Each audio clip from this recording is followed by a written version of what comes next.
A dneska tu máme jednu veľkú špecialitu M+M Industries, americká firma, model M10X. Je to kríženec medzi AKčkom a AR-kom. Poďme trošku bližšie.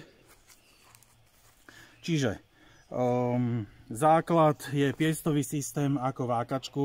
Má 3 nastavenia odberu plynov. Potom obťahovacia páčka, dá sa dať správa alebo vyťahnuť jednoducho zľava. Rail po celej výške a M-Lock systém zo spodu, čiže viete si dodať akékoľvek príslušenstvo chcete. Výhoda tohto systému je, že žere AKčkové zásobníky akékoľvek. Čiže keď potrebujete plechače, idú staré plechače.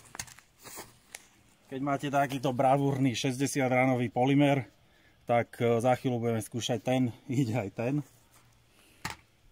Pažba je žukou teleskopická nastaviteľná a najväčšia výhoda, teraz je to nová puška, takže to pôjde veľmi ťažko, ale tu sa stlačí jeden gombiček a otvoríte si to ako AR-ko zase. Takže to je ten AR hybrid, poistka oproti AKčku, veľmi jednoduchá, malička, lahodná. Je to veľmi tvrdá spúšť, je to vojenská zbraň, obojstranná poistka. Veľmi tvrdá, krátka poistka. To je jedna z najoceňovanejších vecí na tejto puške. Ručka z AKčka.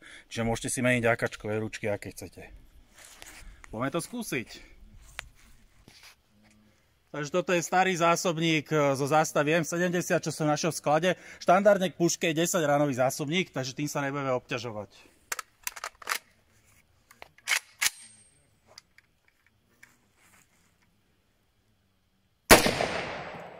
Úplne hladký chod, krátka spúšť, krátky reset, nádherné.